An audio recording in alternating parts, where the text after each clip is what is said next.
Good morning, my fellow Americans. As you all know, my name is Raph, and I would like to be your next President of the United States. As a teenager, I attended and graduated from the prestigious Mepham High School in Belmore, New York. After high school, I received a scholarship to Dartmouth University in New Hampshire, in which I majored in political science with a specialization in international relations. Through the rigorous academic courses I took at this very university, I grasped a few major principles that I believe will make me the ideal candidate for president. I learned the meaning of integrity, ingenuity, and intuitiveness. Only a few years later, I was elected governor of New Hampshire, in which I re-employed almost a third of the unemployed citizens, and I reduced the crime rate by almost a half. I believe that if I apply the same concept that I use on the state of New Hampshire towards the United States, I can clean up this country of its problems, and I can satisfy the needs of others through my industrious work habits. First and foremost, I will tackle the issue of foreign conflicts. I believe it is essential to have a plan of defeating ISIS to essentially protect our nation from any harm. The war that has been declared on the West, on America, must stop. Although there are no immediate solutions to defeating these terrorists, it is clear that the threat from terrorism is real. We have seen this in Iraq, Syria, Paris, and most recently Belgium. Any further deaths of innocent civilians from these irrational extremists must come to an end. I'm confident that together as a strong nation that we have proven to be over and over again, we will tackle down ISIS. We will continue to drop airstrikes over Syria and Iraq at the pace that we have had during Obama's presidency.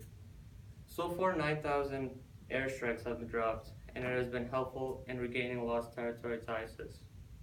We will keep 10,000 troops within Syrian and Iraqi territories in order to train and arm their armies. When they form a strong army, they'll be able to fight ISIS without our assistance. This will not happen overnight. It will involve meticulous planning that I am willing to go through alongside with my fellow Americans. Our economy has been on a roller coaster for quite some time now. The Great Recession of 2008 was indeed our worst financial crisis since the Great Depression in 1929. Because of the growing prevalence of terrorism, the area that we have spent the most money on is national defense. While the safety of our citizens is and will always be a top priority, we cannot keep putting ourselves into further and further debt. That is why I've decided to cut $300 billion from the federal budget, most of which are from national defense. This is not saying that I regard national defense as any less. However, it only means that I will reconsider the concerns of our country and make our budget more equal and on the same level. So funding the international affairs to ensure the safety and maintain good relations with other countries is about the same as funding for the health and well-being of our people. If we as a people only have the primary concern of stopping terrorism and nothing else, we will eventually drive ourselves crazy in hunting down every terrorist organization and affiliated individuals.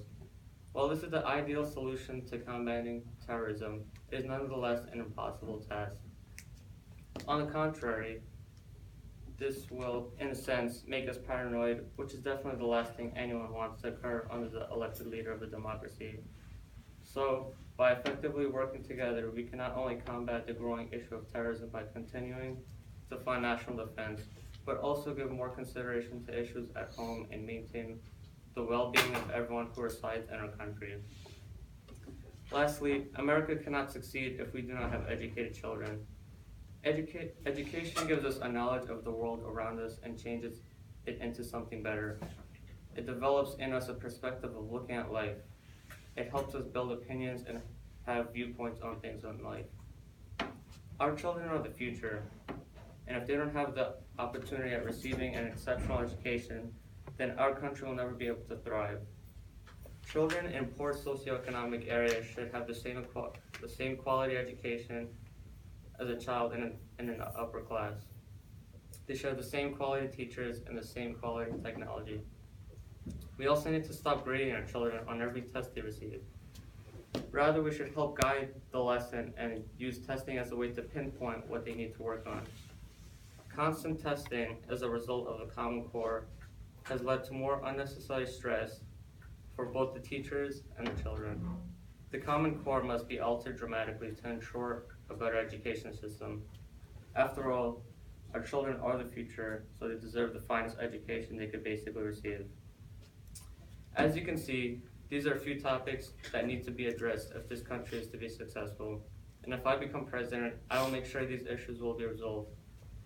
America needs a strong leader that will be able to deal with foreign conflicts, education, and our economy properly.